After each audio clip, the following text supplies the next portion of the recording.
Well, welcome everybody. This is April 11th, and welcome to our Success Mastery training call. We do this every Saturday morning at 10 a.m. Mountain Time. So make sure that's in your calendar. Put that in as a recurring event every Saturday morning, 10 a.m. We'd love to see you here, and I know we're getting great feedback on the content that's shared here. And we've got a lot of great content to share here today. This is going to be an awesome call. So thank you for taking some time out of your Easter weekend to spend a little time here with us. We've got some great speakers that I'll introduce in just a moment. But before we get right into it, just a couple of quick announcements. I want to make sure that everybody who is here is aware of. First and foremost, if this is your first time here, welcome. Thanks for coming. Thanks for joining us. We are super excited that you're here with us. And like I said, this is something we do every Saturday. And we first started about, this is actually our fourth session, and we committed to do 8 Saturdays in a row. But the way it's looking and the feedback that we're getting looks like that we're gonna go ahead and keep doing that for a little bit longer. So go ahead and put this in your calendar as something that we do every week. Also, follow us on Facebook. You want to get the latest and greatest up-to-date information. Our official LifeVantage page on Facebook always has the most recent info and where to find events like this one. And also our Tuesday night 7 p.m. opportunity meeting. And this Tuesday, Executive Master Pro 10 Blue Elam will be doing that presentation. So that's something you definitely don't want to miss yourself. But even better than that is to have a few of your potential team members on there as well. That's going to be fantastic. A couple other quick things you probably already know, but this month, April, you can get your business starter kit for free. So whether you come in on a platinum, gold, silver package or some other product purchase, your starter kit is free. So essentially you can start your business with a free starter kit for this month. So make sure people are aware of that. You don't miss out on that. And then lastly, we have a special promotion. If you want to pick up some LifeVantage gear like this that I'm wearing, you can go to store.lifevantage.com and pick up a bunch of different cool things. And this week, if you use the code FREESHIP, we're actually going to ship it to you for free. So awesome, awesome deal there if you're looking for some cool stuff. But let's get right into the content this morning. We are very fortunate to have our Dr. Brian Dixon with us this morning. And if you don't know who Dr. Brian Dixon is, he's relatively new to LifeVantage. He's been here, well, time certainly does fly. So it's been longer than it seems. Yeah, almost 9 months. You can believe that. So I mean, it is flying by, and we've certainly had some adventures while we're here. But Dr. Dixon comes to us with an incredible background in biochemistry and biology. And the great thing about what Dr. Dixon brings to LifeVantage is that he's the scientist, so you don't have to be. He breaks down some really complicated topics and some really in-depth knowledge on how things work at the DNA level. And then we make him available through formats like this one so that you don't have to go and learn all of that. So without further ado, let me kick it over to our Senior VP of Research and Development, Dr. Brian Dixon. Yeah, thanks so much, Dave. And it's so good to see everybody. The numbers are amazing yet again. I'd also like to echo Dave's sentiments and just wish everybody a very happy Easter weekend. Hope you're doing something fun, hiding Easter eggs for the kiddos. So normally you've heard me talk, and we've talked about nutrigenomics before, but I'm going to take just a little bit of a different angle than maybe we've talked about nutrigenomics in the past. And before I dive into the presentation, I might just kind of maybe plug a new social media platform that I've been working with the social media team on. So I'm closing down my personal page and shifting everything over to just at Dr. Brian Dixon. So I'll be working closely with the LifeVantage social media team. And it's our promise that we're going to keep sharing all sorts of different health content. And so we'd love to just gather as much of a like-minded community that's centered around health and wellness and trying to live their best lives, especially through nutrition and a healthy lifestyle. So if you would, just kind of like and follow me over there at Dr. Brian Dixon, and we'll continue to roll out all sorts of great content. So like I said, I'm going to take a little bit of a different approach to nutrigenomics. Normally when we talk about nutrigenomics, we talk about nutrition working through cell signaling to turn on genes. And if you didn't see the first presentation where we were talking about all that kind of biochemistry and molecular biology that's happening, I'd encourage you to go back and listen to the first one of these success mastery trainings and kind of get brought up to speed. But what I'm going to focus on more today isn't so much at the genetic level, but how we can optimize our cellular biochemistry. So this might get a little bit scientific, and like Dave said, if this isn't something you're into, if you don't love science as much as I do and biochemistry as much as I do, I know Rebecca loves this stuff. She's over there grinning ear to ear. But if you don't love it, just try to take some key takeaways. But I want to show you another example of just how powerful nutrigenomics can be to help optimize our cellular function. So on the screen right now is a map of all of the biochemical pathways that are going on inside of this cell, literally every millisecond of every day. So I promise we'll walk through this really slowly. I'm kidding. But I just want you to grasp how complex it is. And then it's funny thinking back to my graduate study days, I actually had to memorize all of these pathways. And this is one reason why I have such massive respect for especially pharmacists. Pharmacists have to know this stuff inside and out, and then how everything we're putting into our bodies can interact with all of these different biochemical pathways. But I have some hard scientific proof that at one point I actually had all of these pathways memorized. Are you ready? Hey, how about that, nerd? I think that's about my second year in graduate school, just grinning ear to ear. Yeah, I had my ear pierced. I think that's a requisite to live in Oregon. You have to have at least one piercing. But look at my pins in my lab coat pocket. I've got my Linus Pauling Institute lapel pin on. I'm just nerding it out to the max. But I want to come back to this biochemical pathways and then what we can do to optimize it. And so to kind of walk you through how nutrigenomics can interact with this biochemistry and really optimize it, I want to use a specific pathway as a surrogate or an analogy to walk us through that. And so that pathway is the glutathione pathway. Now, if you haven't heard of glutathione, don't worry about it. That makes you normal. It's probably the most important molecule in our body that nobody has ever heard of. So let's talk a little bit about glutathione and what it is. So glutathione, besides water, is the most abundant single molecule in our bodies. So just right there alone, because it's so abundant, it must be doing something important.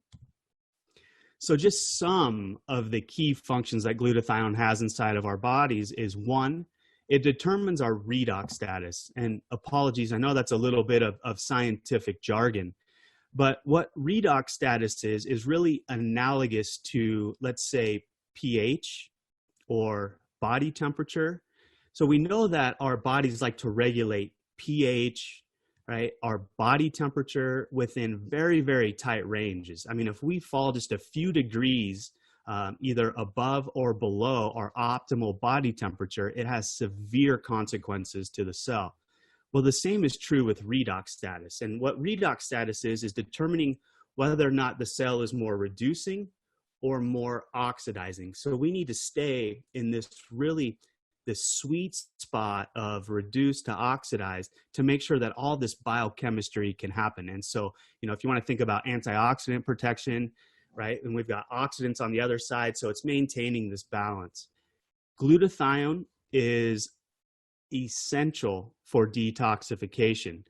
So just like antibodies are working in our immune system to basically tag foreign invaders inside of our bodies so that our immune system can work on them and get them out of our bodies, glutathione works a lot of that same way. It will actually attach to different toxins and then facilitates their removal from the bodies. And then maybe glutathione's most famous role is one of an antioxidant. Now, glutathione's an interesting molecule because it's actually a protein. It's a protein that's made by our bodies, okay? So you cannot take glutathione orally and, forgive me, but, all this garbage about, glutathione supplements and glutathione phytosome, it doesn't work. you cannot take oral glutathione, get it into your bodies, and have your body appreciably increase glutathione levels. You have to support your body's natural ability to make glutathione. But what's so interesting about glutathione is that even though it's a protein, it's made in a different way than most proteins inside of our cell are made. So it's made by a couple of different enzymes. So most proteins inside of our cell, and this is going back to some basic high school or college chemistry, biochemistry, molecular biology, but most proteins inside of our body are made by these things called ribosomes, if you remember. And ribosomes, in my mind, work a lot like a typewriter.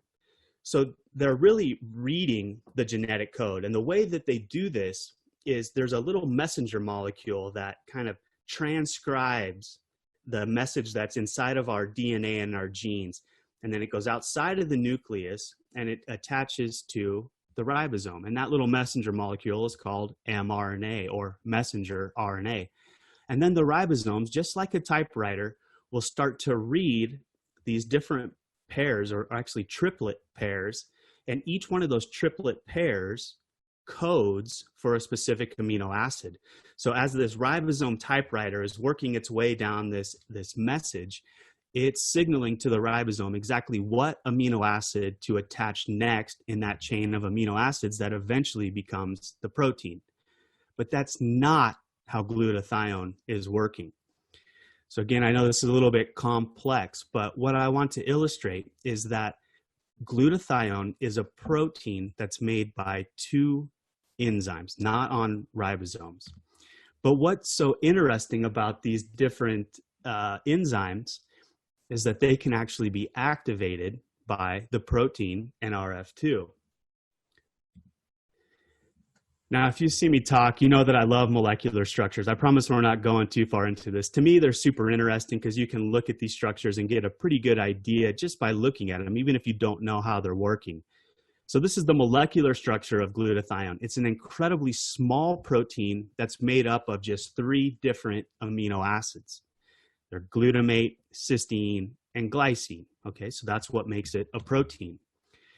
So as I mentioned, glutathione's made by 2 different enzymes, and we'll just call them enzyme 1 and enzyme 2. Now, they do have names, very complicated names, gamma-glutamyl cystinyl ligase, and then glutathione synthase or synthetase. But again, I want you just to think about this as enzyme 1 and enzyme 2, okay? So remember, I'm using glutathione as a surrogate for how we can utilize nutrigenomics, not just for glutathione production, but also for many pathways inside of our total metabolome, they call it. So how can we think about how this cell is working and all of that machinery and biochemistry that's going on? Another simple analogy that I like is one of a factory. So for these biochemical pathways, what we're really doing is putting raw materials in, and then we get our widgets out. But if we transition that into how the cell is working, we get these molecular building blocks or raw materials, either from our diet or from the metabolism. They go through this cellular machinery, and then we get these active molecules out. Okay, so think of a factory in your mind's eye. So all of these biochemical pathways are working exactly like an assembly line inside of a factory. So on the screen, we've got about 6 workers there that are assembling these widgets. Raw materials in, they're going through these series of steps, and then we get our widgets out. But if we label how efficient each one of these workers are, so the first 3, let's call those fast workers, and then number 4 there, let's call him that guy or gal that you don't like working with so much at work, the one that's kind of holding up everybody else's work. We'll call him the slow worker, and then maybe we have 2 fast workers after him. But what's going to happen to the efficiency of that assembly line with that slow worker kind of right there in the middle? Well, what's going to happen is because there's that fast worker right next to him and that slow worker on the other side, these widgets are going to back up at that last fast worker because the slow worker can't work fast enough to process the materials that he's making. And then the other consequence that that slow worker will have is, even though we have some great workers at the end of the assembly line, they are limited in how quickly they can work because of the slow worker not giving them as many widgets as they can handle. Okay. So enzymes in these biochemical pathways can be thought about these machines or these workers inside of the cell. And so if we come back to this glutathione synthesizing pathway, what if we change this into just a simple cartoon and we just call them enzyme 1 and enzyme 2? Okay. So again, it's working the same way. We have raw materials coming in. So in this case, it's going to be those amino acids that are required for glutathione production. Then we have the first enzyme that brings the first 2 amino acids together, and then that last enzyme that puts on the final amino acid, and we get active glutathione to come out. It turns out that that first enzyme in this glutathione synthesizing machinery is actually the slow enzyme. Okay, so the first enzyme in the step to make glutathione is actually holding up the entire process. Enzyme 2 could actually process more of the substrate, this intermediate, than enzyme 1 can. So enzyme 1 is holding everything up, and it's what we call the choke point in this biochemical or glutathione synthesizing pathway. A simple way to think about these choke points is like one of a funnel.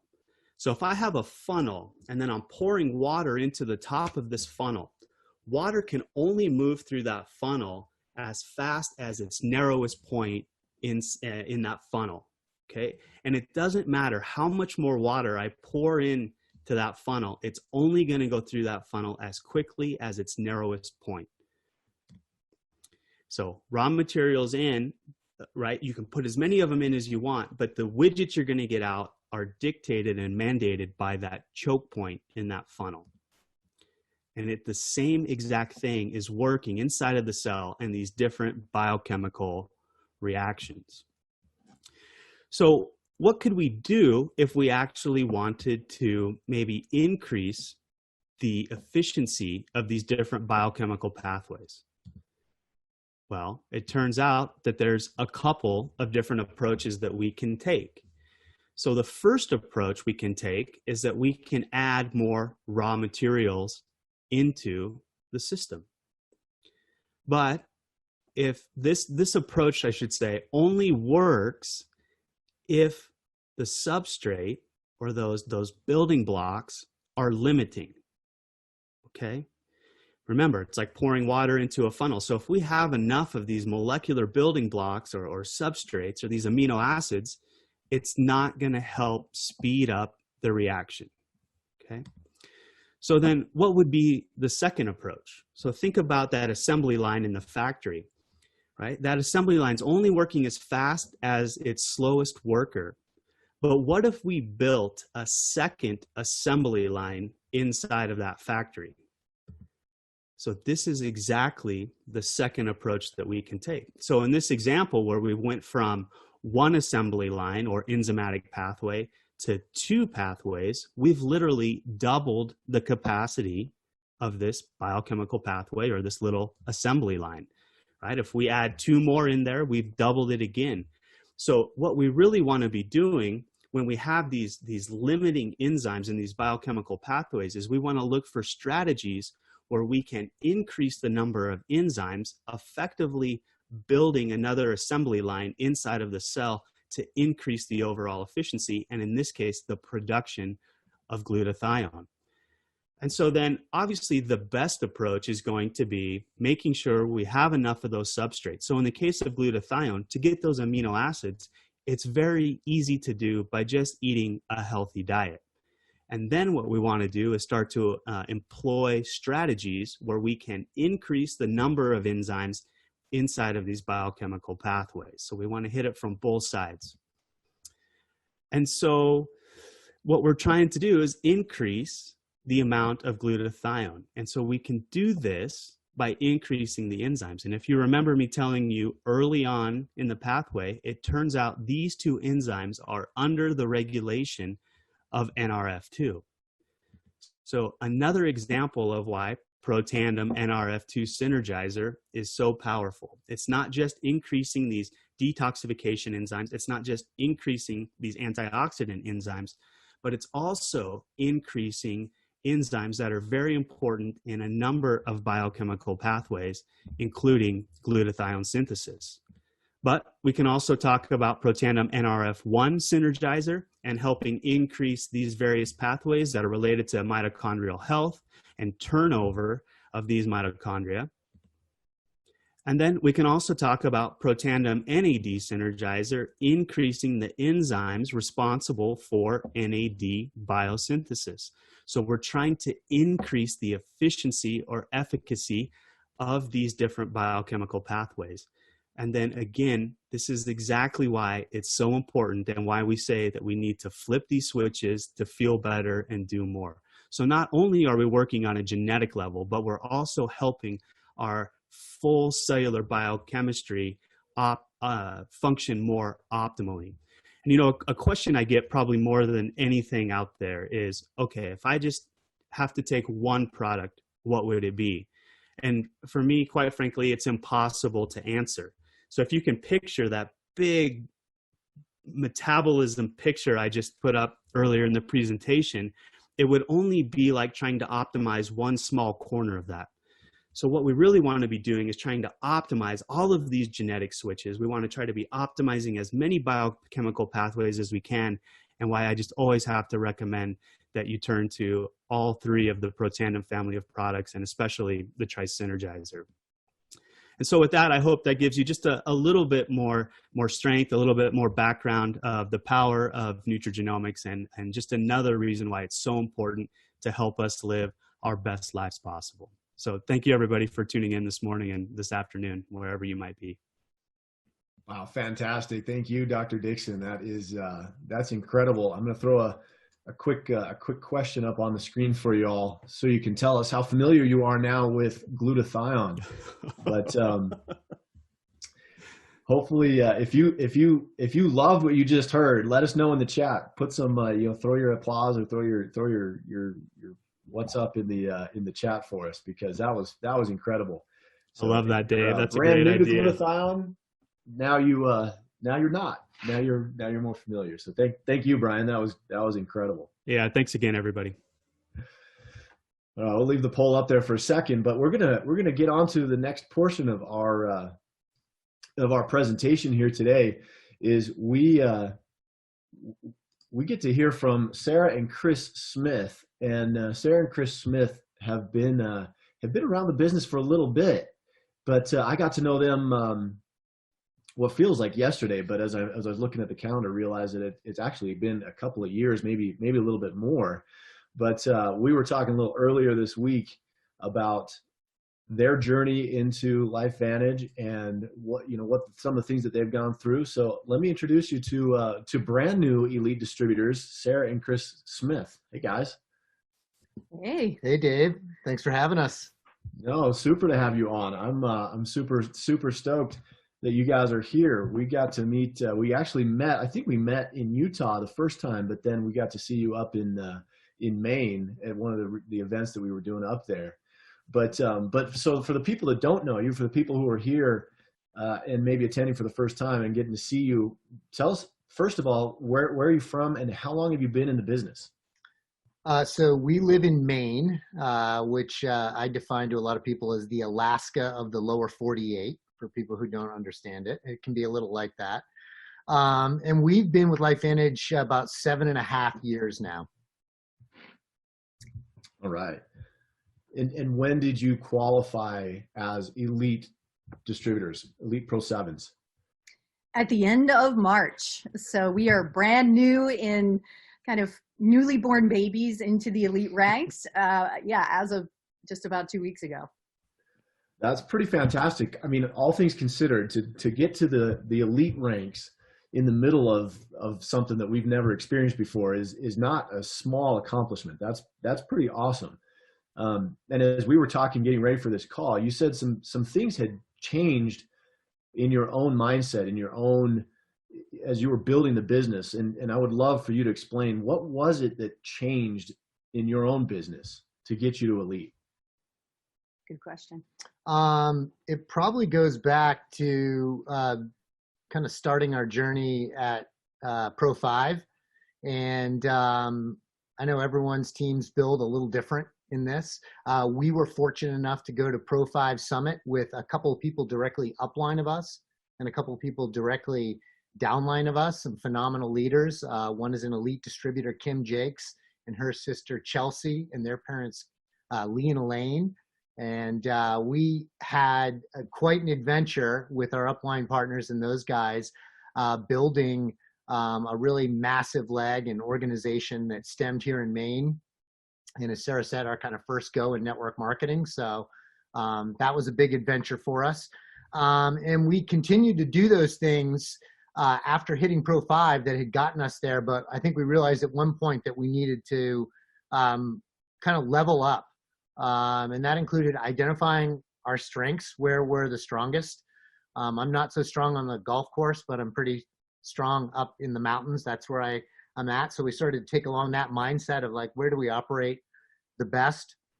And then just going further to develop the skills we already had. At Pro 5, you know how to invite and database and tell the story and do all these things. But it was really just about getting better, particularly at networking, I think, and databasing, and then being consistent in our actions. We knew how to do the actions and what the numbers are in network marketing. We're told that by our leadership, but to really examine that for yourself and know if you're consistent or not. And I think that's where we really started to turn in our journey from 5 to 6. Yeah, and I think too, it's identifying launching new markets was really our strength. And I took a look at my history and involvement in the Peace Corps. I was helping Haitians start their own businesses. I had spent 2 years abroad in a country where I was just learning the language and helping people launch. And then looking back into my massage career, I had launched 3 massage therapy practices in 3 different locations, which I don't really recommend for those of you doing that, but that's how it panned out. And that's where we identified the strength. And so from there, we decided, okay, if we want to launch a market, we were really interested in the Boston market. So we decided, let's take this next year and let's hop on a train and, from Freeport, Maine down to the downtown area of Boston, set up meetings through LinkedIn, from networking events to whoever we could connect with, and begin to build that way. Well, what we quickly realized launching into a cold market is that you really need the relationship building piece to it. So we did the plan, do, review. We kind of looked back and said, wow, like we do have a couple of distributors brewing, but we knew the power in kind of having a team or a sales force of people that knew what we were up to. So we knew we needed to be in front of more people than just the one-on-one interactions. So, jumped into networking groups, became a member of Business Networking International. It's a BNI chain. And then through that, it was just developing and deepening the relationships. So I attended a workshop that Cynthia Greenawalt was holding in Boston. And I fell in love with the title, which was the Art and Science of Breakthrough Networking. And so the tools that I left there with that day with allowed me to be in the cold market, identify influencers, deepen the relationships, because I realized that we stagnated at about 4.5 years of being at Pro 5. So we had been at Pro 5 for a very long time. And it was the switch into making it about the other person first, making it about really learning what moves that person who's in front of you and deepening that relationship. So I walked away with amazing tools into how to deepen that relationship through the know you, like you, trust you funnel. Because I realized that we were moving too fast. We were moving too fast into people with our opportunity before they knew us. And when I meet people, I automatically have this trust. There's an instant connection, but not everybody feels the same. So it was the tweaking in our skill set, because the invite was strong, the posture was strong, our belief was strong, but we were moving too fast. So it was with the with the, kind of the tightening up of really stepping into who I am and who we are is around service and around, really activating the dreamer in everyone, whether it's LifeVantage or not. So with that being said, I'll throw it back to you, but that was a tipping point for us that really, something to take away because it was powerful. Yeah. So kind of holding there at Pro 5 and then building relationships and opening new markets led you to Pro 6. Did you keep doing the same things to get to Pro 7 or was there another level up, as you said? Yeah, there definitely was. There was a different mindset, because we had seen, network marketing work and this company work, being 7.5 years, we've seen every CEO the company's had, and we've got to meet them all face to face. And thank you, Dave, for showing up to this company. You guys are the A team, so we know where we're at. So there was this feeling of when we got to Pro 6, and we weren't letting off the gas by any means, but as a climber, there's sometimes when you get by the hardest part of a climb, you look down at your partner, you're not at the top yet, but you can tell him it's in the bag. I mean, you already know it. There's really nothing that's going to stop you from reaching the summit but yourself at that point. You've been through the hardest part. You kind of know that already. But only if we kept doing the action. So you asked if we kept doing the same things. We definitely did.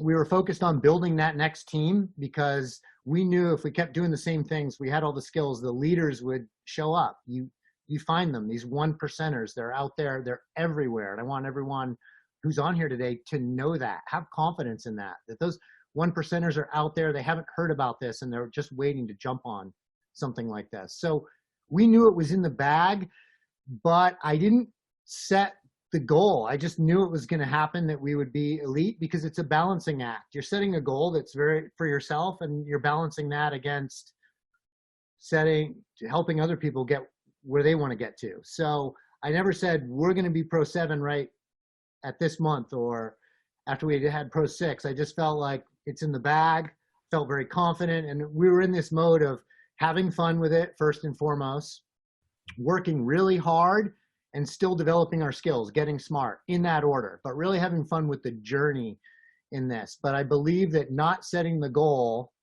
as we should have, whether or not it felt selfish to me at the time, I probably should have done that and we would have been here sooner. But Sarah was the one who made the decision and set the goal. Yeah, to get to 7, you need team. So thank you, team. Like we could not have done it without our teams in place.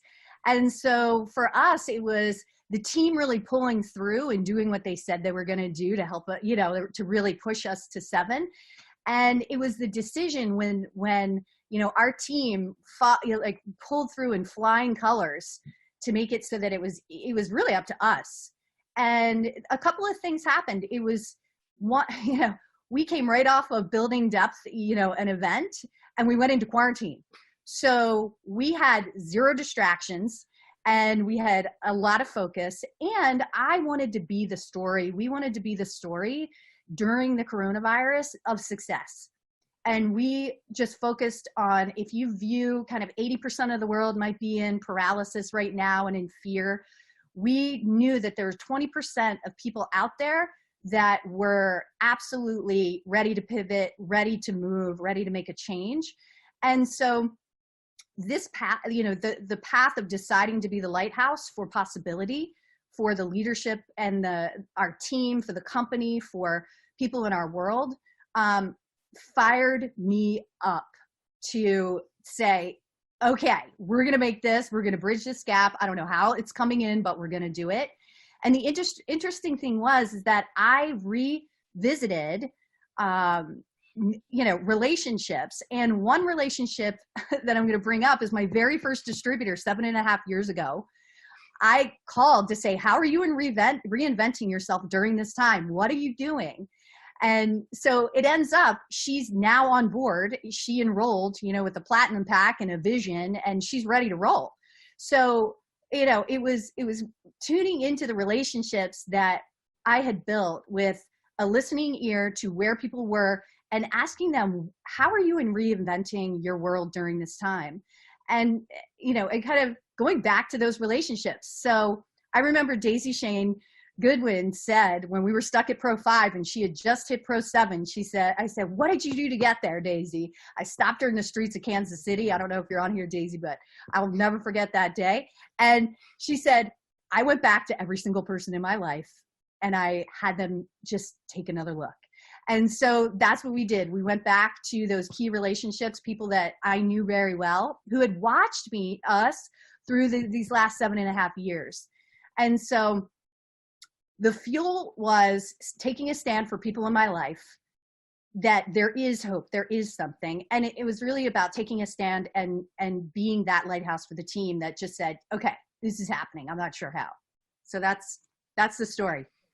Which is awesome. And you're right. Like you can't get to elite by yourself, but we talked about as it was coming down to it, and it was the very last day of March that you hit Elite Pro 7. Just, if you don't mind, describe for the people who are watching, what was it like to be tracking the volume and watching it and getting closer and closer to Pro 7? Like, what was that like, and how did it feel when you crossed the finish line? Well, it's kind of funny, but it reminded me of giving birth, or like, I know that sounds kind of crazy, but it was like that, because the day I gave birth, I was really calm. I was in a lot of pain, but I mean, it wasn't about the pain on this day, but it was calm. And I followed my intuition in every moment, because we were 2,500 out right around 5 p.m. that day. And it was, and some of the people we were working with, we were talking to, and I said, look, I need to go take a walk. I need to get outside. And so my daughter and I made 7s out of rock carons and ferns and sticks. And we just implanted the number 7 in our heads. We took a deep breath. It was really pretty calm. And then the people who I needed to call and connect with, it happened with ease. I knew how to do it. And we were toasting with champagne at 10. So it was like, and we do feel like we've just given birth, because we are in a new realm right now. We feel it. We have ultimate respect for all the elites, and we're excited to be part of this next level of leadership. And back to you, Dave. Yeah, that is awesome. And thank you two so much for being on the call today and for sharing that, because as we were talking about this earlier this week, I was just really, really excited that you were going to be on here and share your story. So thank you again so much. And just some of the notes that I'm taking here and some of the comments that we're getting on here are just fantastic. Yes, it is about the team. Yes, it is about mindset. And yes, it is about making that decision to get to that next level. So congratulations. I mean, couldn't happen to nicer people. I'm so happy for you. And just what an inspiration to everybody here to do it, and to do it right in the middle of coronavirus. So I think all of us would agree that you did become that lighthouse that you wanted to be. So thank you so much. Thanks, Dave. Thanks, Dave. So let's now, we're going to talk to one of our other guests, and something that's really timely and really important right now, because what our next guest speaker is Jenny Crane. And Jenny Crane has spent a lot of time building her business through social media and online. And I don't know if there's ever going to be a more important time to understand how to build your business online and through social media than right now. So I think that this is a very timely topic, but even better than this topic is this is actually going to be a 2-part series. So Elite Pro 7 Jenny Crane is going to teach you the first part today, but tune in next week to get the second part of how to build through social media. I'm just putting a plug in there to make sure that you come back, because the first half is going to be incredible, but you don't want to miss the second half of this. So Jenny, thanks for being on, and let us have it. Like, tell us all about how to do this in this new environment. I am so fired up, you guys. How many people are in their sweatpants today? Like, did you have to choose like what color yoga pants? In fact, you guys, I can see the chats coming in. Drop a line and let me know what color yoga pants or what you had to decide to wear today, because this is like the biggest decision ever. So I'm so excited to be with you guys today, and I feel so incredibly blessed and honored to be sharing this training with you guys. And I'm going to go ahead and share my screen here. And you guys, so for those of you guys that are taking notes, I'm just going to put a plug that we are going to be blowing through 2 hours of training in 20 minutes. So if you guys are planning on taking notes, put that pen and pencil aside, take out your cell phones, and we are going to blow through this training today in literally 20 minutes. So I want you guys to be able to take pictures of my slides, and I'm going to really drop some truth bombs to you guys today about social media and the importance of now, especially utilizing social media to grow your business. So for those of you that don't know me, my name is Jenny Crane. I'm an Elite Pro 7 out of Huntington Beach, California. And this is my beautiful family. This is my husband, Nick, and Dylan and Asher, my 2 sons. They are incredible. And I'm so blessed, you guys. LifeVantage walked into our lives or blessed our lives 8 years ago. And we were at a time and place in our lives where we were desperate for an answer. I had been in the mortgage industry for 9 years, and when the housing market crashed in 2009, Nick and I pretty much lost everything. You know, we filed bankruptcy, foreclosure. I did not have a college degree and nothing to fall back on. And I can remember being in my living room, you guys, praying for an answer. I was praying for an answer, something that would come into our lives that I could stay home with my kids, raise them. And so lo and behold, LifeVantage came into our lives, you guys. So Carrie Dickey shared this information with me, and I think that it was more of her having to track me down. She tried to share this with me for 2 years, and it just wasn't the right time in my life. So you guys, first takeaway today, understand that this opportunity is timing for everybody. So when I decided to say yes to LifeVantage, you guys, we dove in with basically all in. We were all in. And the first 4 years of building this business was a struggle for us, I have to admit. It was learning how to go from amateur to professional in this business. And it was about 4 years in that we understood that we had to make some changes. And 4 years into building the business, we took our business online. We decided in March of 2017 that we were going to leverage social media as a tool to build our business. And you guys, I have to tell you guys today that that was the best decision that we ever made. So you guys, what I'm going to train you on today is all about how to utilize this incredible opportunity to come to people every single day. And Dave, the Q&A, hold on one second. The Q&A is covering my slides and I can't see them. Okay, here we go. All right, so you guys, techniques, there are many. Principles, there are few. Techniques, they will vary, but principles never do. So whether you build your business online or not, you guys, the techniques and principles, the principles are the same. So we are always going to utilize all of what you need to do for you guys. Seriously, principles are the same. So techniques are going to vary, and that's why you're going to utilize social media to build your business. So today we are going to set intentions for this training. What actions are you going to take after today's training? So write this down, take a picture, and what fears are you going to overcome in building your business online? So I want you guys to know that you are going to take your business online after this training today. And if you've never made a post on social media, we are going to accomplish something today. So what is social media? Social media is a way to connect with over 1 billion people every single day. It's an opportunity to build a following of like-minded people that relate to you every single day, and it allows you to create curiosity and educate the world about our products and opportunity. Keeping your team motivated, recognized, and trained is the opportunity every single day that you guys have to utilize this incredible tool. This is not about having a magic wand. It's going to require consistency and commitment to build trust and add value with your audience every single day. So what are we going to teach you guys today? We're going to teach you about building a brand and following. So I want you to ask yourself, what are you all about? Who are you trying to attract? You guys, social media is like a bank account. You can't expect to make a withdrawal until you've made some deposits. You guys, this is not about waving a magic wand. It's going to take time. And you have to have confidence that your voice matters every single day, right? You have to have confidence in that. So building your brand on social media, you guys, building social media is all about, when you're utilizing it properly, building relationships through social media by turning strangers into friends and friends into family.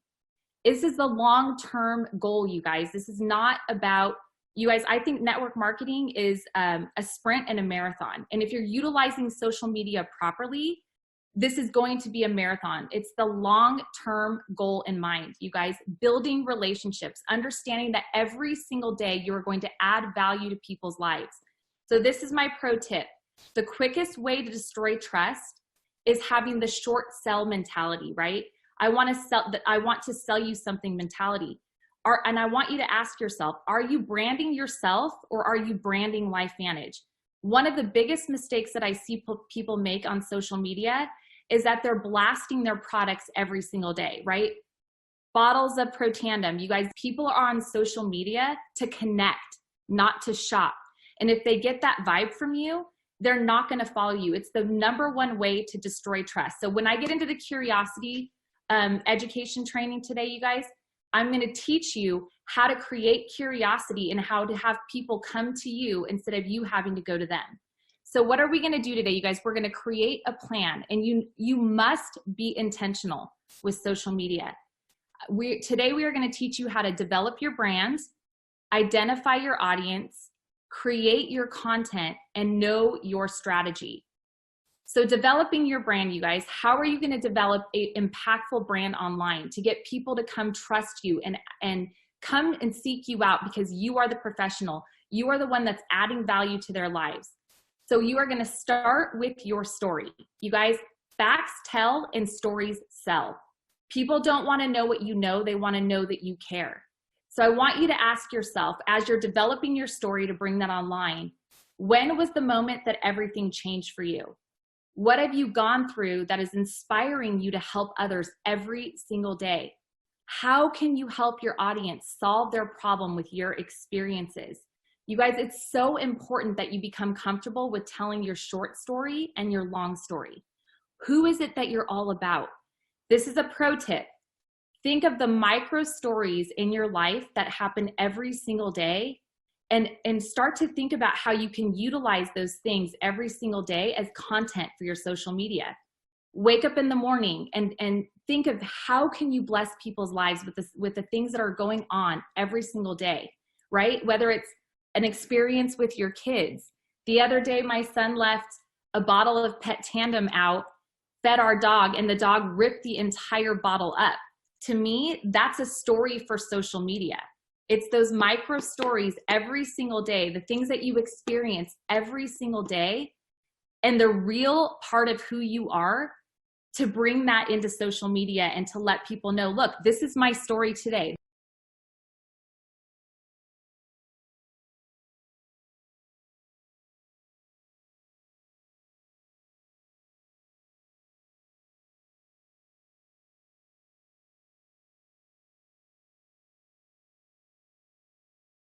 Jenny, you just muted yourself.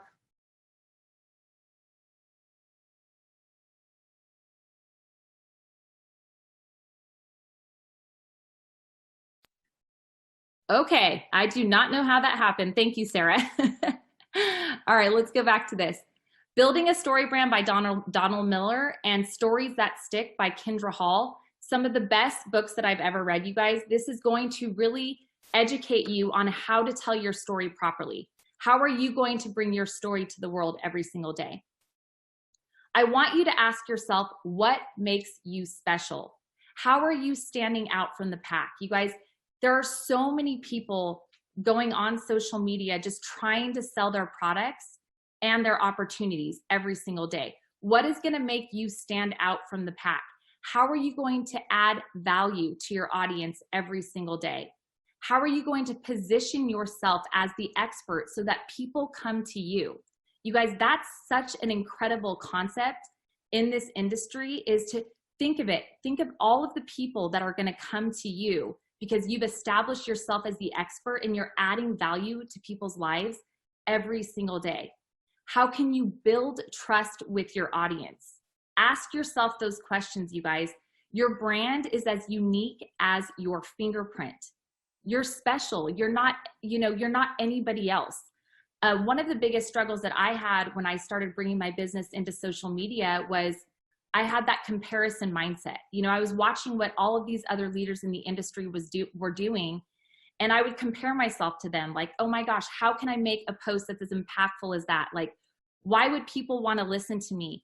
And what I had to realize is that I was enough, that my story was enough, that people that wanted to join my business were going to join me because they valued who I was. So I want to inspire you guys today. If you're not, you know, posting on social media or doing live videos because you're so worried about what other people think of you, just understand that your voice is powerful, that building your brand is going to take time, and that you're unique, right? You guys, that's the beautiful thing about this industry, is that people are going to join you because of who you are, not because of what everybody else thinks that you are. And so it's so important that you have that confidence, that you understand that you're unique, that you're enough. So I want you guys to do this. Take a picture of this slide. I want you to write down 5 moments that have defined your life. I want you to make a list of 5 people that have impacted your life every single day. Who are those 5 people? Write down 5 of your best qualities and best attributes. You guys, this is about falling in love with who you are and being confident in that. Also, writing down 5 of your faults and your struggles. One of the biggest, I think, moments in leadership for me was understanding that I've made mistakes, that I struggle. And sometimes I share those on social media. You guys, I think so many times when we're building our brand online, we're so worried to share our faults, right? We want to look perfect. We want to come across as like having the perfect life. And that's, I think, one of the biggest struggles in social media, is understanding that, like, it's okay to be vulnerable. It's okay to tell your story. You're worthy, and all of that you've ever gone through, people need to hear your struggles. So you guys, so this is what I want to kind of cover right now, is identifying your audience, who is your avatar, and the 5 pillars. So I'm going to just lightly gloss over this because Marilee Maricich is going to share with you guys more in detail this part of the training. This is one of the biggest and most important parts of developing your brand online and understanding how to identify your audience. It's super important. So she's going to dive into this topic next week, and it's an entire training on its own. So we're going to kind of gloss through that. And we're going to talk about curiosity posting. So I want you guys to ask yourself this as we get into the curiosity posting part of this training. Why do people go to Amazon, right? Why are they going to Amazon? Well, it's to shop. Ask yourself this question. Why do people go to social media? To connect. They go to social media to build relationships and to connect with people. So you need to understand that as you're creating curiosity and making your posts every single day, understand that adding value is the foundation of a proper curiosity post, right? Content that gets people to raise their hands and ask questions or want more information. If you give people too much, they're not going to come to you and ask you what it is that you're doing. So my pro tip for today about curiosity posting is, if you give away the farm, people are not going to come back for more. So this is what curiosity posting is all about. The 80-20 rule.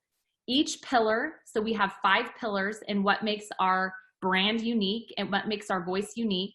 And you need to understand that 20% of the total content shared throughout the week, it needs to be broken up. So once you get those 5 pillars nailed down, Marilee is going to train you on how to identify your 5 pillars. Understand that 20% of the content in the 5 pillars, it's going to be broken up. So the 80-20 rule is, you're going to be doing your motivation posts, your faith and family posts, whatever it is that you identify with. You want to be able to break it up throughout the week and utilize those 5 pillars as your curiosity posting. What not to post: images of full products, right? Our company name. You guys want it, like I said, we're creating curiosity here. If you give away too much, people aren't going to come back to you and ask you the questions, right?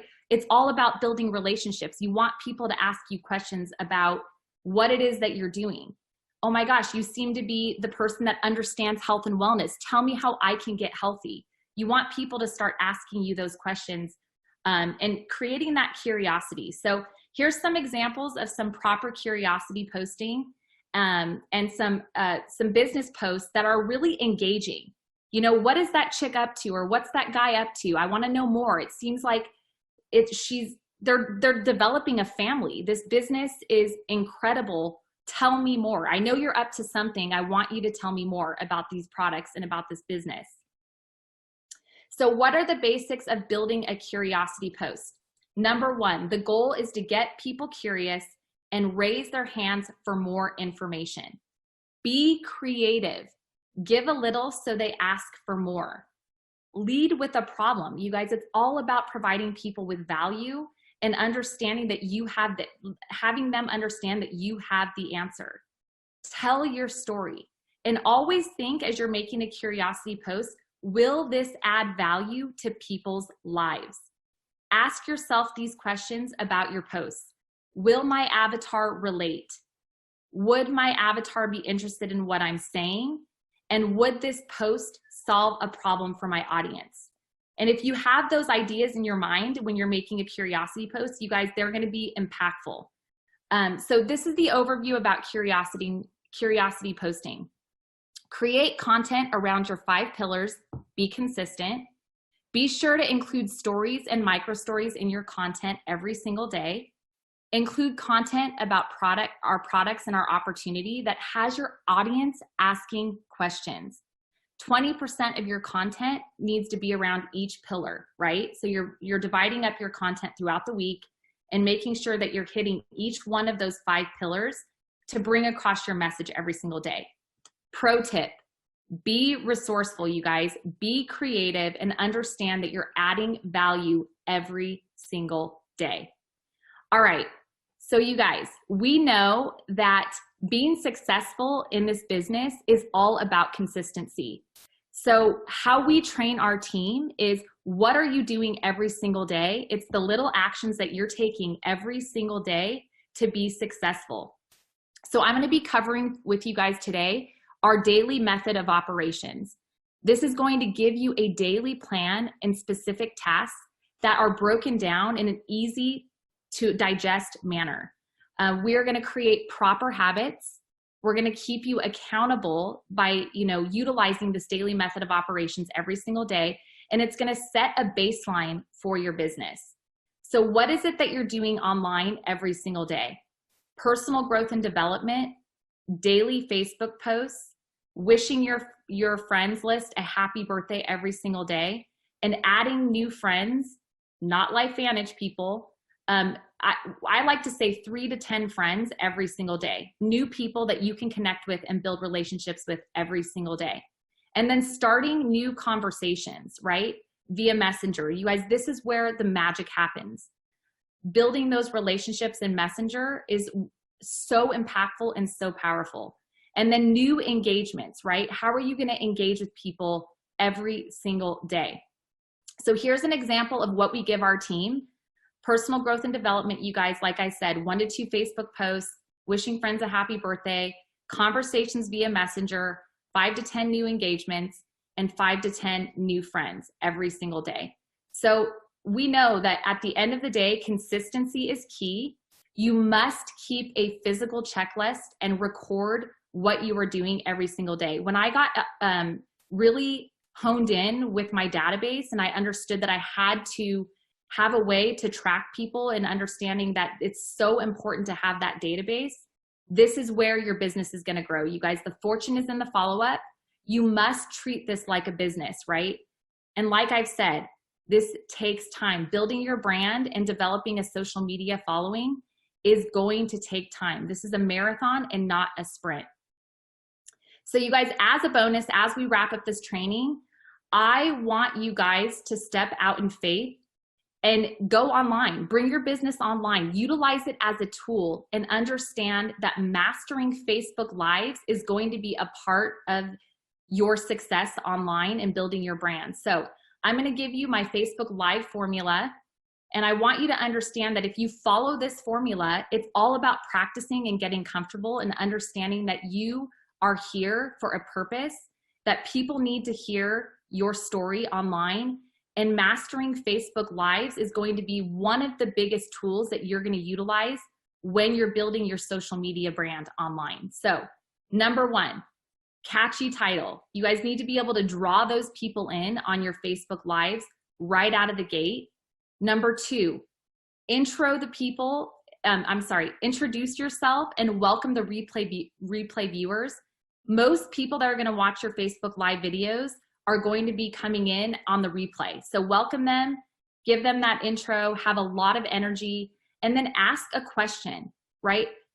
For example, how many moms out there can't keep your eyes open during the day? Don't you wish there was a magic formula to building a successful business online? And then go into the content of your Facebook Live. You guys add value. Don't just throw your lives out there and, don't put any thought into them. You want to make sure that you put a ton of thought into your Facebook Lives. And then at the very end, close with a call to action. You want to lead the people that are watching you into that next opportunity to connect with you and to get more information from you. So you guys, I hope that this training has inspired you. I know we covered a ton of information in a very short amount of time. But you guys, I hope that today you are going to take action and start building your business online and utilize this as a powerful tool to build your business. So thanks, Dave. I'm going to turn it back over to you. Thank you, Jenny. Boy, fantastic stuff. I highly recommend if you weren't taking notes fast enough, just like my pen couldn't move fast enough, this is recorded. Go back to our Facebook page, look at that recording, and go through that training again, because there's an incredible amount of content in there that thank you, Jenny, for sharing that with us. I mean, no wonder you've hit the elite ranks and your business continues to grow. But I'm throwing a poll up there just to get a feel for how comfortable our viewers on the call today are with social media. Because I think if you're not comfortable, or if you're new to social media, following that content, following those tips is going to definitely help you up your game. So, and as Jenny mentioned, this is the first part of a two-part session. Marilee Maricic will be on our call next week, and we'll give you the second part and go through those 5 pillars. So if you liked what you saw today and you want to learn more about that, then definitely join us here next week. And if you thought what was helpful for today and what you heard, then make sure that you and your team come back next week as well and get it live when Marilee comes back. So I'd say most of our viewers today are comfortable with social media, but they do not consider themselves experts. But a few of you definitely on the upper end there. But, all right, well, let's move on. We've got another success story that we want, just super excited to share with you, and that is my friend and somebody I've known for a little while, Dr. Rebecca Glasser. Thanks, Rebecca, for coming on here. Thanks for having me, Dave. Rebecca and I, we share a little bit of history, because there is a ditch in Grand Junction, Colorado that I dug my spring break of my senior year that, as far as I know, to this day is still there. But that's my only contribution to the city of Grand Junction. I guess you're welcome. But Rebecca, you've been in the business for a little while, but for those of you that don't know where you're from and a little bit of your story, why don't you just introduce yourself and tell us where you're from, where you are, what were you doing, and how did you get involved in LifeVantage? Sure. So my background is I've been a plastic surgeon for 20 years. When I first got involved with this company, it was back when I lived in Jacksonville, Florida. And I was introduced to this company by my friend and colleague, Donna Deegan, because in my field in plastic surgery, what I did mostly was breast cancer reconstruction. And so I actually served on her board where we raised money for breast cancer patients and yearly for her marathon to do breast cancer research. And so when I was first introduced to this, I got to tell you, I had a very successful plastic surgery practice in Jacksonville. It was 2 docs, we had 12 employees, and we were busy. And I can tell you that adding another business to my agenda I wasn't interested in it. The only real reason that I joined the company 8 years ago was because I met with Dr. Alice Reed. She was my third-party validation, and she went over the science. And I saw this science, and it was something I wanted for myself and for all my patients, my friends, and my family. I had huge belief in the science, and that's why I got started with the company. It was not about the business at that time. And so what changed? Because obviously you don't get to elite in LifeVantage without focusing somewhat on the business. So what changed in your life to make that happen? Absolutely. So, you know, our lives always changed. I changed a path. I had been in Jacksonville for quite a while. I was kind of ready for a new start. I moved out to Grand Junction, Colorado, and I started working for a small hospital out here and started up their breast cancer reconstruction program for the hospital. The downside of that was that I was the only plastic surgeon at the hospital, and unfortunately, 4 years later, I was the only one who was taking call. And so for me, I moved out here. I met a wonderful man and now have 2 bonus kids. Yet my job was seeming to take up most of my time because I was on call 24 hours a day. I was working nights and weekends and holidays. And, you know, I went to my bosses. I went to the executives of the hospital and said, hey guys, you know, this is not working for me. You know, I really need a break. I can't be on call 24 hours a day. I'm getting burned out. You know, I had gotten to that point where I was sitting in the parking lot and I didn't want to go into work. And so again, the big change for me was what was going on in my situation. If you looked at me from the outside, you would have thought, well, gosh, here's a successful plastic surgeon. She has everything she wants. But the truth of it was it wasn't what I wanted anymore. I wanted to be home. I wanted to be with my family. And so that flipped my switch to realizing the importance of the business aspect of LifeVantage and not just the science and not just the products. All right. So you go from some interested in the science to now interested in the business. And then how do you scale that? Like, how do you grow a business? And you mentioned the word duplication. Like, how do you create that within your business? Right. And you know, listening to Jenny and listening to our other speakers today, we all have our own way of doing business and our, whether it's online or whether it's through meetings or anything else. That means, you know, if you're the general, you have to have captains, you have to have everyone lieutenants and everyone else in line who are doing the same thing that you're doing. And my mistake was the fact that I was very strong on the science. And so what was going on was everyone wanted me to do their meetings for them. Everyone wanted me to be the speaker. And everyone assumed that because I was the doctor that I understood the science. But what all of you have to understand is when I lived in Jacksonville, I wasn't doing my meetings. Gabe and Donna were doing my meetings. If it wasn't for Gabe Pearson and Jill Pearson, you know, I would never have learned this science. I would never have learned how to do these meetings. And so what I realized was it was now my job to get my distributors in front of the audience, because I wanted to make sure that if I went on vacation for a week, that things were still moving. And so once we really started duplicating in social media, in meetings, in every daily method of operation we were doing, that's when things really moved forward. And that's when I was able to move into the elite ranks. That's awesome. And that's so important. And I hope people on here are listening, because that is a very, very important point. And we hear that over and over again.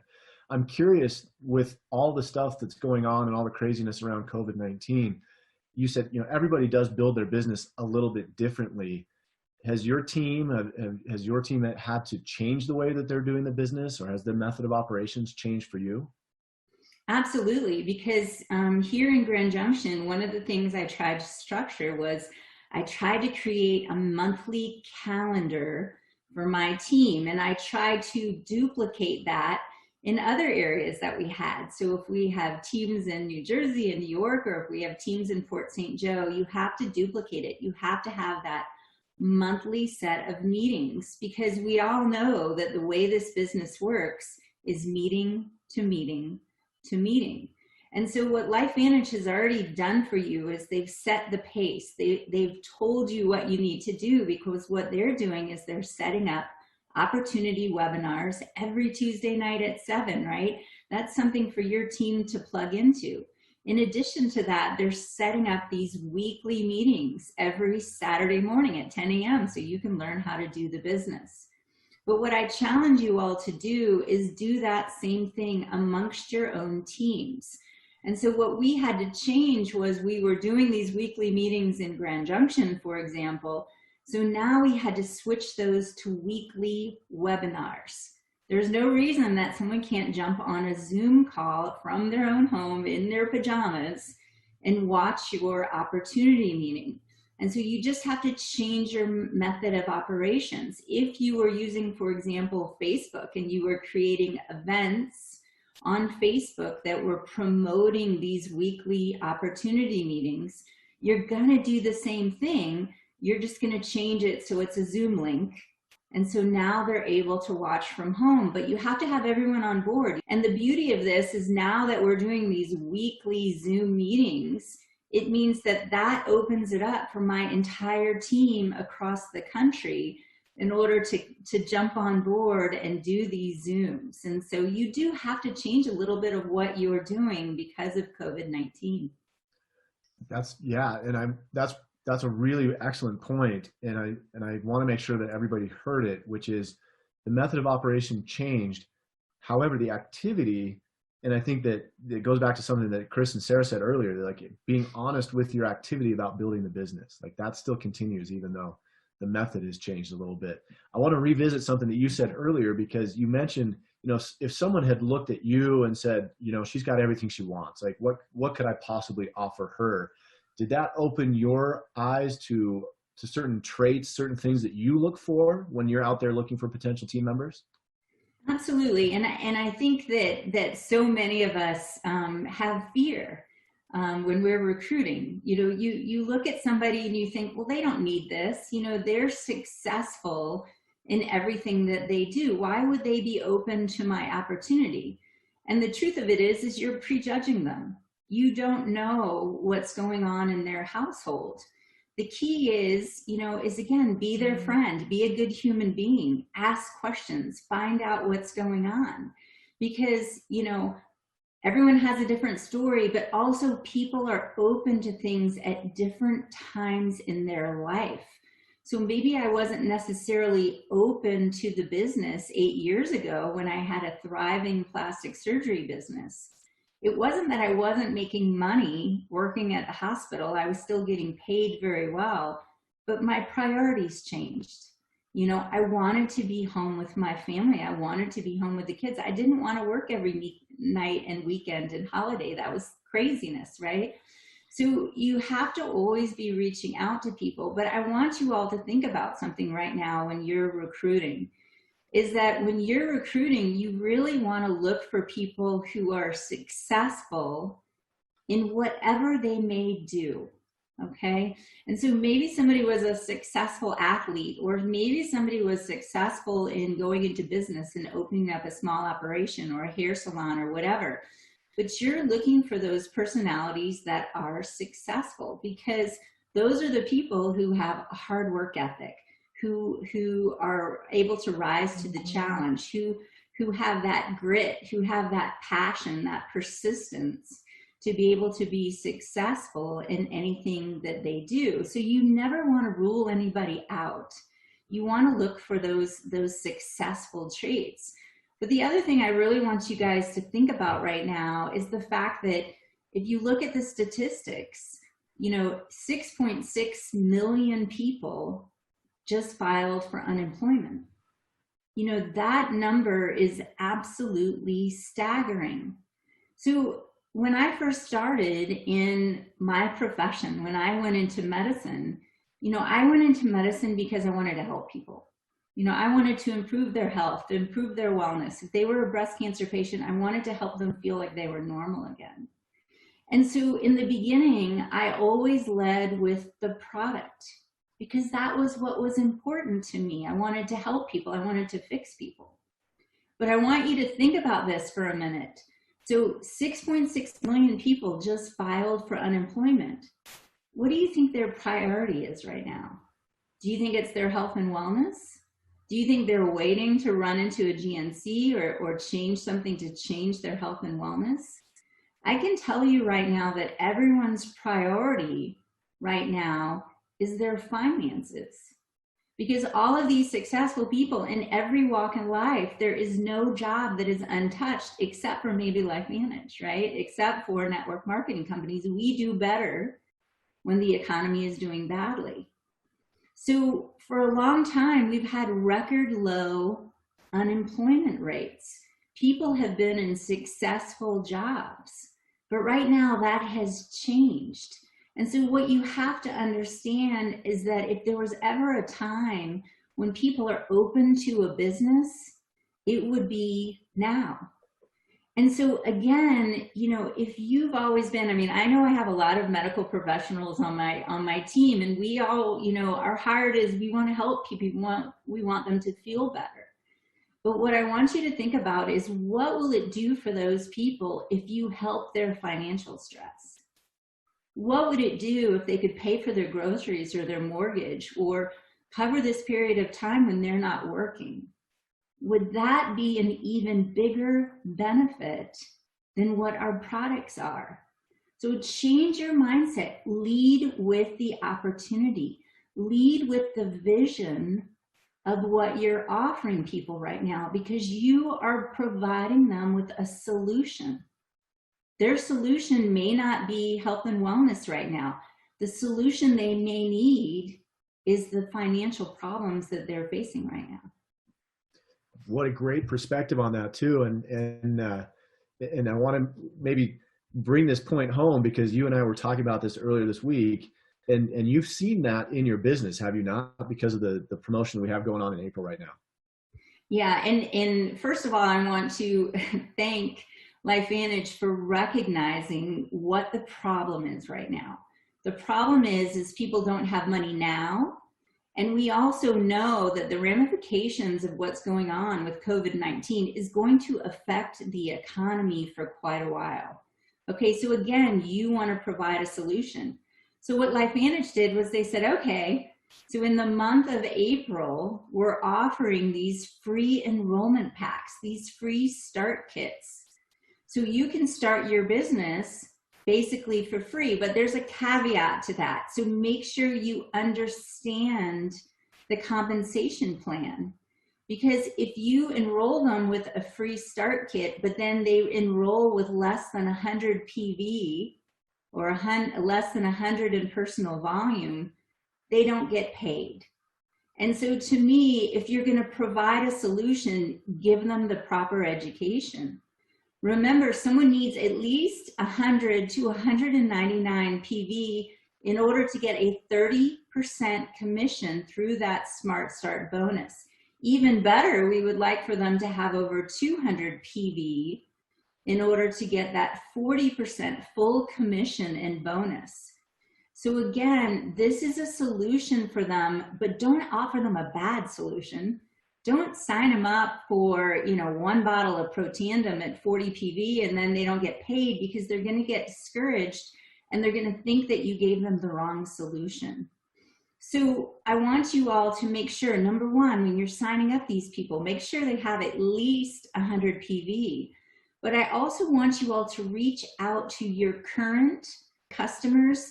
What if you had somebody who was taking the Vitality Stack for the last year and they loved it? But at the time, the timing wasn't right. They weren't interested in the business.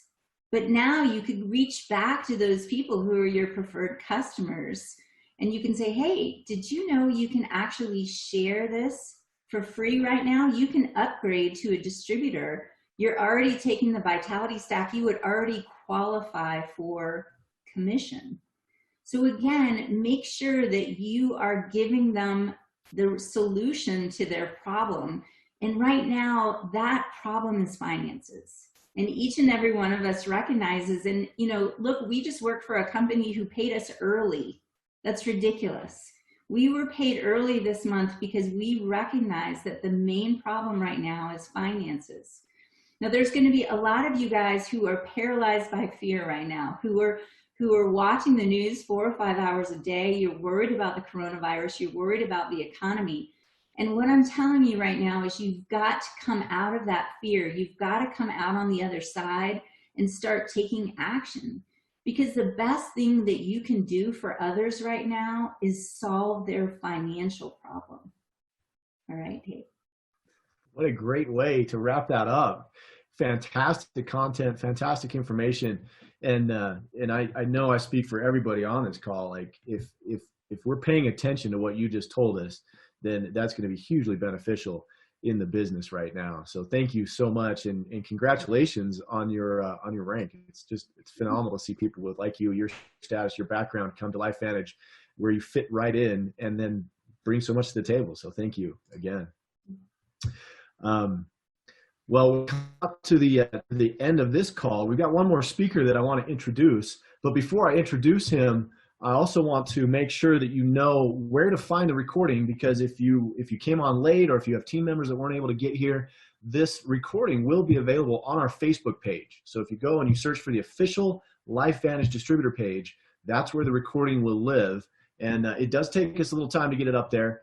I know that recordings on Zoom are taking a little time to process, and then it takes us a little time to get it up there. So it won't be available for a little bit, but check back on our Facebook page. That's where you will find the recording. Next week, we'll be back here, same time, same place, and we've got a great lineup for you next week. I mentioned already, Marilee Marisich will be doing the follow-up part 2 of the social media training that Jenny Crane started today, but we'll also be hearing from Gary Stern and Julie Mai and Sean and Michelle Poe. So that's definitely some content you don't want to miss. So thanks again for all of our speakers today. And here to help us wrap it up is a good friend of mine, somebody who's been around this business for a long time. A lot of you have probably seen him and heard from him, but I wanted to make sure that if you're new to LifeVantage, or even if you haven't heard from Fred Graves for a little bit, Fred Graves is the shot in the arm that you need right now, and he's always got the energy that you want to be around. And I couldn't think of a better way to wrap this call up today than just turn it over to Fred. And Fred, let's do your thing. All right. Can you hear me all right? Yeah. Thank you for having me on. I'm excited. I tell you what, dude, I'm really lost for words of why you're having me on, because what I just listened to the last hour or so has been absolutely phenomenal. I can't say it any better. I took a mad amount of notes from all 3 of these phenomenal leaders. It makes me proud to see the leadership that we have at this company. You know, an opportunity is one thing, but having the people in place to really put the opportunity into play is another. And the leadership we have at this company is just absolutely phenomenal. So I'm going to jump right into it just to respect your guys' time. I'm going to spend about 5 or 10 minutes with you guys. But, you know, I wanted to highlight something that Sarah and Chris had brought to your attention. And congratulations, you guys. Phenomenal leadership. You guys are prime examples of what it takes in our opportunity. And honestly, one of the things I took away from what you guys said was your growth came from your growth. And I want to expand on that. I mean, you guys could have talked a couple hours on your story, because it's some of the most important highlights for every network marketer in this business. We want the end result so bad. Every single one of you had said yes to this opportunity for a reason. You've already passed up the hardest part about this business, to where most people will never even make that choice of change. Society has programmed us to justify our current situation is okay. And that's just okay with the world. It's justifying. How many times have you heard someone say, oh, you know, how's life going? Well, you know, I guess I'm just where I'm meant to be. No, bull crap. Life's about creating whatever life you deserve. And you deserve whatever life that you can think about. This is an opportunity that can lead you to that. So a lot of times we get involved with the opportunity. We want the end result. We're fighting the end result, but we never take the time to change us. We never take the time to change the way we think. We never take the time to grow what's here. And she said it. And it's not just Sarah and Chris that showed you the reason why they're elites in this company is they took the time to change within. But once they grew within, their numbers and their company grew because they were changing as a person. That's mindset, guys. That's what we do. You've got to think about something. One of the main reasons why we come to this opportunity is we love the possibilities of being financially free in a situation where we're not trading time for money. Well, think about that. If what's drawn us to this opportunity is the fact that we can go dig a well and prime that well, and once that well is primed, it's going to continue to pump. That's the leverage aspect of how we provide for our families. We've got to change the way that we think and we act daily, because until this opportunity, that wasn't a possibility. And the way our mind is programmed is instant gratification. We've been feeding off of instant gratification our whole life. From the time you were a baby, crawling and eating and pee-pee in the potty and going in school and getting good grades, everything in life has been, if you do this, you get this. And it's why in traditional business, you go through life living for the weekends, right? Because you're trading time for money. So we've got to change that logic, completely erase the way we've been programmed, and realize if we want a different result, you've got to use different tools. You've got to think differently. And so that's why working on the way that we think and changing that concept is so important, because whether you want to admit it or not, before this opportunity, every single one of us justified our worth. That's how serious it is accepting a job and trading time for money. You accepted what you believe your value and your time is worth. If you're making $20 an hour, you have justified your worth is worth $20 an hour. And you're willing to give up your time away from your family and your life to go make that $20 an hour. Every single one of us didn't even realize it, but we put a dollar amount on our time. And this is different because you want more. If you accept the value of your time, you're always going to be fighting for it. There is no end result in traditional business. There's not. There's none. I don't give a crap how wealthy you are or how struggling financially you are. There's no end result, because if you think about traditional business and mindset is, if I make $1 million, I've got to triple it and make 2 million or 4 million. It's why you see all the billionaires dressing up in their fancy suits, getting on their fancy planes and going to work. What the heck? Why did you guys get married? Why did you have kids? To provide for them and get in your fancy car and jet to go make more money? Money doesn't make you happy. Time does. And so when you understand that this opportunity can give you what you're truly desire and you truly want in life, you just never had the opportunity with the plan that you were on to get there. Now you do. You've got to take the time and change this. And once you change this, the direction of your business will change. Okay? And then, I mean, it's one of those things where we get involved with this opportunity. We want the end result. And one of the most important things I see with people is we feel guilty. We feel guilty because we feel like we're selling people. You've got to get that out of your head, guys. What you have to understand is this. I don't give a crap how wealthy you are, how broke you are. I don't give a crap how sick you are or healthy you are. Every single person in the world, I don't care a crap who they are, they would take more money if they could. They would, okay? If they could flip a switch for better health, they would flip the switch. And if they could have more time to do things they want, they would take more time. There's no one in their right mind, if their boss said, hey, you can have 2 weeks paid vacation or 3 months paid vacation, which one do you want? There's no one that's going to go, I'll take the 2 weeks. No. The reason why people say no to opportunity is because they don't believe it's possible. And the way that we work the way that humans work is we're always trying to figure out if the end result will work. Well, half of your prospects that you're talking to, they don't know how to look for opportunity. They've been brainwashed that they need a job.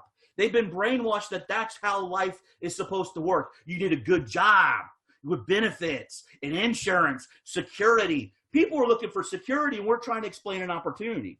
And the reason why I say that is you've got, again, to change the way that you think. Yes, we've got the best product in the world. Yes, we've got the best opportunity in the world.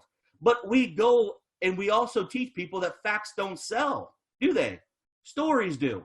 So if you know the end result, if you know your friend, neighbor, cousin, whoever, if you know for a fact that if they understood what we had with the opportunity to have better health, better wealth, and more time, and you know for a fact that they would say yes to that. Because listen, I've traveled a lot doing LifeVantage, and I'm yet to find anybody tell me that they wouldn't have invested in Facebook knowing what they know now. No one. Because everybody wants that end result. People say no to opportunity because they don't believe it's possible. And I want to tell you guys something. The importance of you embracing this journey and enjoying this journey and not becoming emotionally attached to what people think about this opportunity is very important for the success of you having this opportunity. You cannot allow your friends and family and prospects to predict your future. And if you become emotionally attached to what they think about this opportunity, then you're allowing them to control your future. And that's just not fair to you and your family. You saw this as a way out because you wanted more for you and your family. And so it's time for you to look in the mirror and go, this is my opportunity. You should view LifeVantage as your company. You should view this product as your product. You should view the patents as your patents. When I'm talking to someone that is a prospect of mine, I don't really give a crap what they think about this opportunity. I don't give a crap what they think about this product. There's no friend or family member of yours that understands the way the body works more than the American Heart Association and Harvard and Duke and LSU. There's no one. So why are we asking? So it comes down to the way that you're delivering the opportunity to people. Are you asking for their approval? Or are you taking ownership with confidence and posture? Because I'm telling you right now, it's more important for you to have confidence and posture that this is the way out. And the way you build that confidence and posture is they want the end result. You know they want the end result. So it's why the importance of our product's stats. Yes, it's why our opportunity is so huge. Yes, it's why the longevity of your business will be here. But it's not important for people to say yes to this opportunity unless they're in the medical field and they need to know. But your prospects, they don't understand free radical biology, okay? So use all of the information that we have to build that confidence posture. So when we lead into this opportunity, they realize that they can do it. And I'll say this, one thing I've struggled with in 10 years of being in network marketing with LifeVantage is this. I've heard a lot of my mentors always say, listen more. Listen more. If you listen more, they will tell you exactly what you need to hear. And I never really understood that. Because what happens, I'm so fired up about this opportunity because I know for a fact, if they saw what I saw, there's no way they could say no to it. And so I'm so fired up internally because I not only now know what we have, but I'm living it. I've created a life that's freaking surreal. But what happens is when you're talking to people, you get so jacked up that you're always wanting to give them the information. You're waiting for the door to crack because you're ready to bust through. And I look back at what my mentors have told me for 10 years about listening more. And now more than ever, I understand why they said that. And here's what I want to lead you guys off with, okay? We know that your friends and family want the end result, okay? But we also know your friends and family don't like to be sold. If you ever went to a store, I know women do this, guys don't. Guys go to a store to go directly to what they went to the store for. Women, when they're bored, they browse for some reason. And they go to the store and they're browsing, and that sales clerk comes across. They're like, hi, Sarah, can I help you? Sarah's almost standoffish, like, dude, get out of my space. I'm just browsing, right? And then that clerk leaves, that sales rep leaves, and then Sarah finds her jacket or blouse she wants to try on, and now she's like, where the heck did she go? I need to try this on. I need a key, right? What changed? She was just there to help you out, and you want her out of your space. And now you wanted something, you've taken control, and now you're like, hey, let's go. So the importance of that message is this. People make decisions when they're on the offense and not the defense. And the only way to get your prospects on the offense is to create enough curiosity to where they're asking the questions, you see? So when the door comes open and it cracks, that is not an invitation for you to flood them with information. What you should do is restrain from flooding the information and just ask more questions.